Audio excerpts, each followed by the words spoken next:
ಎಲ್ಲರಿಗೂ ನಮಸ್ಕಾರ ರೀ. ರಿಯಾಸ್ ಕಿಚನ್ಗೆ ಸ್ವಾಗತ ರೀ. ಇವತ್ತು ನೀವು ನೋಡ್ತಾ ಇರ್ಬೋದು ರೀ, ನಾನಿಲ್ಲಿ ಒಂದು ಅರ್ಧ kg ಚಿಕನನ್ನು ಇವತ್ತು ಒಳ್ಳೆ ಒಂದು ರೆಸ್ಟೋರೆಂಟ್ ಶೈಲಿಯ ಚಿಕನ್ ಗ್ರೇವಿಯನ್ನು ಸಿಂಪಲ್ ಆದಂತಹ ಒಂದು ವಿಧಾನದಲ್ಲಿ ಮಾಡಿ ತೋರಿಸ್ತಾ ಇದ್ದೇನೆ ರೀ. ನಮ್ಮ ಚಾನಲ್ ಯಾರು ಹೊಸ ಸಬ್ಸ್ಕ್ರೈಬ್ ಮಾಡಿದ್ದೀರಿ ನಿಮ್ಮೆಲ್ಲರಿಗೆ ಧನ್ಯವಾದಗಳು ರೀ.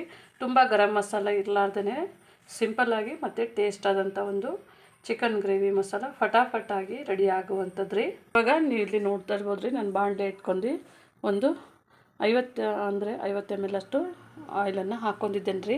ಇವಾಗ ನಮ್ಮದು ಆಯಿಲ್ ಬಿಸಿ ಆಗಿದೆ. ಇದಕ್ಕೆ ನೋಡಿರಿ, ಮೀಡಿಯಮ್ ಆಗಿ ಒಂದು 2 ದೊಡ್ಡದು ಈರುಳ್ಳಿ ಕಟ್ ಮಾಡ್ಕೊಂಡಿದ್ದೇನೆ ರೀ. ಇದಕ್ಕೆ ಸ್ವಲ್ಪ ಈರುಳ್ಳಿ ಜಾಸ್ತಿ ಇರಬೇಕು ರೀ, ಅಂದರೆ ಇದು ನಮ್ಮದು ನಾವು ಯಾವುದೇ ಮೇಲ್ಗಡೆ ಮಸಾಲ ಹಾಕ್ತಾ ಇಲ್ಲ, ಹಾಗಾಗಿ ಇದ್ರದ್ದೇ ಅದಕ್ಕೆ ಒಳ್ಳೆ ಟೇಸ್ಟ್ ಕೊಡುತ್ತೆ ರೀ. ಇವಾಗ ಇದನ್ನು ನೋಡಿರಿ, ನಾವು ಇದು ಗೋಲ್ಡನ್ ಬ್ರೌನ್ ಆಗೋ ತನಕ ನಾವು ಇದನ್ನು ಫ್ರೈ ಮಾಡ್ಕೋಬೇಕು ರೀ. ಅಂದರೆ ನಮಗಿದು ಒಳ್ಳೆ ಒಂದು ಟೇಸ್ಟಾಗಿ ಚಿಕನ್ ಗ್ರೇವಿ ರೆಸ್ಟೋರೆಂಟ್ ಶೈಲಿಯ ರೆಡಿ ಆಗುತ್ತೆ ರೀ. ತುಂಬ ಟೇಸ್ಟಾಗಿರುತ್ತೆ ರೀ. ಇವಾಗ ನಮ್ಮದು ಸ್ವಲ್ಪನೇ ಇದು ಹಾಫು ಗೋಲ್ಡನ್ ಬ್ರೌನ್ ಆಗಿದೆ ರೀ, ತುಂಬ ಆಗಲಿಲ್ಲ.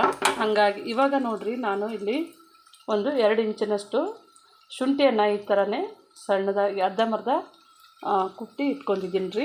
ನೀವು ಬೇಕಿದ್ರೆ ಶುಂಠಿ ಬೆಳ್ಳುಳ್ಳಿ ಪೇಸ್ಟ್ ಹಾಕ್ಬೋದು. 1 ಗೆಡ್ಡೆ ಬೆಳ್ಳುಳ್ಳಿಯನ್ನು ಸಹ ಹಾಕ್ಕೊಂಡಿದ್ದೀನಿ ರೀ. ಇದ್ರ ಒಟ್ಟಿಗೆ ಇದು ನಾವು ಚೆನ್ನಾಗಿ ಬಾಡಿಸ್ಕೊಳ್ಳೋಣ ರೀ. ಇದು ಮೀಡಿಯಮ್ ಫ್ಲೇಮ್ನಲ್ಲೇ ಇಟ್ಟು ನಾವು ಬಾಡಿಸ್ಕೊಳ್ಳೋಣ ರೀ. ಇದು ಸ್ವಲ್ಪ ನಮಗೆ ಫುಲ್ಲು ಗೋಲ್ಡನ್ ಬ್ರೌನ್ ಆಗಬೇಕು ರೀ. ಇದ್ರ ಒಟ್ಟಿಗೆ ಇದು ಚೆನ್ನಾಗಿ ಬೆರೆಸಿದ್ರೆ ನೋಡಿರಿ ಒಳ್ಳೆಯ ಒಂದು ಟೇಸ್ಟ್ ಅಂತ ಆಗುತ್ತೆ. ಇವಾಗ ನಮ್ಮದು ಗೋಲ್ಡನ್ ಬ್ರೌನ್ ಆಗಿದೆ ನೋಡ್ಬೋದು ರೀ. ನಮ್ಮದು ಈರುಳ್ಳಿ ಈ ಥರ ಗೋಲ್ಡನ್ ಬ್ರೌನ್ ಆದಾಗೆ ನೋಡಿರಿ, ನಾವು ಇದಕ್ಕೆ ಸ್ವಲ್ಪನೇ ಒಂದು ಹಿಡಿಯಷ್ಟು ಪುದೀನ ಸೊಪ್ಪು ಹಾಕ್ಕೋತಾ ಇದ್ದೀನಿ ರೀ. ಇನ್ನೊಂದು ಹಿಡಿಯಷ್ಟು ಕೊತ್ತಂಬರಿ ಸೊಪ್ಪು ಹಾಕ್ಕೋತಾ ಇದ್ದೇನೆ. ಇದನ್ನು ಹಾಕ್ಕೊಂಡು ನೋಡಿರಿ, ಇದರೊಟ್ಟಿಗೆ ಚೆನ್ನಾಗಿ ಮಿಕ್ಸ್ ಮಾಡೋಣ. ಇದ್ರದ್ದೊಂದು ಫ್ಲೇವರು ತುಂಬ ಚೆನ್ನಾಗಿ ಬರುತ್ತೆ ರೀ. ಇವಾಗ ನೋಡ್ಬೋದು ರೀ, ನಮ್ಮದು ಇದರೊಳಗೆ ಬಾಡಿಸ್ಕೊಂಡಿದ್ದೆ ನೋಡಿರಿ. ಇಲ್ಲಿ ನಾನು ಮೀಡಿಯಮ್ ಸೈಜಿಂದು 3 ಟೊಮೆಟೊವನ್ನು ಹಾಕ್ಕೊಂತಾ ಇದ್ದೀನಿ ರೀ. 2 ದಪ್ಪಂದು ಈರುಳ್ಳಿ ತೊಗೊಂಡಿದ್ದೀನಿ ರೀ. ಇದಕ್ಕೆ 3 ಮೀಡಿಯಮ್ ಸೈಜಿಂದು ಹುಳಿ ಟೊಮೆಟೊವನ್ನು ತೊಗೊತಿದ್ದೀನಿ ರೀ. ನಿಮಗೆ ಹುಳಿ ಟೊಮೊಟೊ ಇಲ್ಲ ಅಂತಂದರೆ, ನಿಮಗೆ ಹುಳಿ ಇಷ್ಟ ಇತ್ತಂತಂದರೆ ಲಿಂಬೆಹಣ್ಣು ಕೊನೆಯದಾಗಿ ಹಿಂಡ್ಕೋಬೋದು ರೀ. ಇದಕ್ಕೆ ನೋಡಿರಿ, ಒಂದು 4 ಹಸಿಮೆಣಸಿನ್ಕಾಯಿ ಈ ಥರ ದೊಡ್ಡ ಪೀಸಾಗಿ ಕಟ್ ಮಾಡಿ ಇಟ್ಕೊಂಡಿದ್ದೇನೆ ರೀ. ಇವಾಗ ನಮ್ಮದು ಇದು ಬಾಡಿಸ್ಕೊಂಡಾಗಿದೆ ರೀ. ನಾವು ಹಾಕಿರುವಂತಹ ಸಾಮಗ್ರಿಗಳು ಬಾಡಿಸ್ಕೊಂಡಾಗಿದೆ. ಈಗ ಚಿಕನ್ ಹಾಕ್ತಾಯಿದ್ದೀನಿ. ಇವಾಗ ನಾವು ಇದನ್ನು ಇದರೊಟ್ಟಿಗೆ ನೋಡಿರಿ ಚೆನ್ನಾಗಿ ಮಿಕ್ಸ್ ಮಾಡ್ಕೊಳ್ಳೋಣ ರೀ. ನಾವು ಫ್ರೈ ಮಾಡ್ಕೊಂಡಿರುವಂತಹ ಮಸಾಲ ಒಟ್ಟಿಗೆ ಇದನ್ನು ಚೆನ್ನಾಗಿ ನಾವು ಮಿಕ್ಸ್ ಮಾಡ್ಕೋಬೇಕು ರೀ. ಇವಾಗ ನಮ್ಮದು ಚಿಕನ್ಗೆ ನೋಡಿರಿ ಸ್ವಲ್ಪನೇ ನಾವು ಕಲ್ಲುಪ್ಪು, ರುಚಿಗೆ ತಕ್ಕಷ್ಟು ಕಲ್ಲುಪ್ಪನ್ನು ಹಾಕ್ಕೊಂಡಿದ್ದೇನೆ ರೀ. ಮತ್ತು ಇದಕ್ಕೆ ನೋಡಿರಿ ಸ್ವಲ್ಪನೇ ಒಂದು 1/4 ಚಮಚದಷ್ಟು ಅರಿಶಿನವನ್ನು ಹಾಕ್ಕೊಂಡಿದ್ದೇನೆ ರೀ. ಇದನ್ನು ಹಾಕ್ಕೊಂಡು ಇದರೊಟ್ಟಿಗೆ ಚೆನ್ನಾಗಿ ನಾವು ಮಿಕ್ಸ್ ಮಾಡೋಣ. ಇವಾಗ ನಮ್ಮದು ಎಲ್ಲ ಮಿಕ್ಸ್ ಆಗಿದೆ ರೀ. ನಾವು ಇದೊಂದು 10 ನಿಮಿಷ ಮೀಡಿಯಮ್ ಫ್ಲೇಮ್ನಲ್ಲಿ ಬೇಯಿಸೋಣ ರೀ.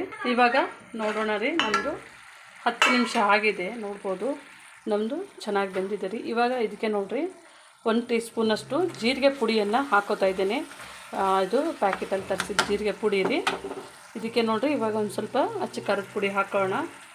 ಇವಾಗ ನೋಡ್ಬೋದು ರೀ, ಇಲ್ಲಿ ಅಚ್ಚ ಖಾರದ ಪುಡಿಯನ್ನು ನಾವು 1.5 ಟೇಬಲ್ ಸ್ಪೂನ್ ರೀ.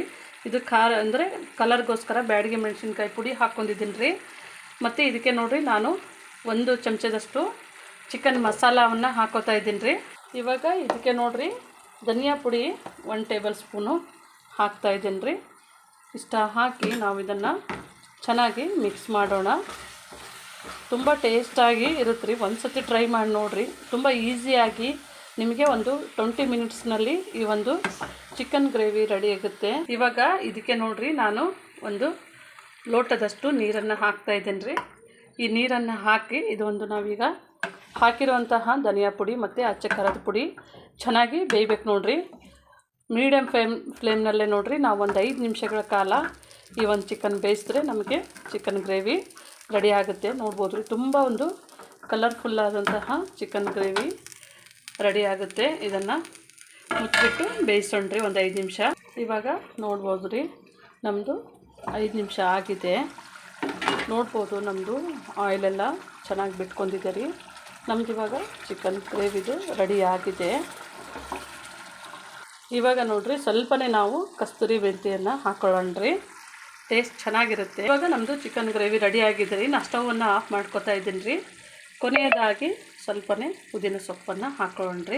ನೋಡಿದ್ರಲ್ರಿ ನಮ್ಮದು ಚಿಕನ್ ಗ್ರೇವಿ ತುಂಬ ಈಸಿಯಾಗಿ ಸುಲಭವಾಗಿ ನಿಮಗೆ ಒಂದು 10ರಿಂದ 15 20 ನಿಮಿಷದ ಒಳಗೇ ನಿಮಗೆ ತುಂಬ ಒಂದು ಟೇಸ್ಟ್ ಆದಂತಹ ಚಿಕನ್ ಗ್ರೇವಿ ರೆಡಿ ಆಗುತ್ತೆ. ನೀವು ಮನೆಯಲ್ಲಿ ಒಂದು ಸತಿ ಟ್ರೈ ಮಾಡಿ ನೋಡಿ. ನಮ್ಮ ಚಾನಲ್ ಸಬ್ಸ್ಕ್ರೈಬ್ ಮಾಡಿ, ಲೈಕ್ ಮಾಡಿ, ಶೇರ್ ಮಾಡಿ. ನಮ್ಮ ವಿಡಿಯೋನ ನೋಡಿದ್ದಕ್ಕಾಗಿ ಧನ್ಯವಾದಗಳು.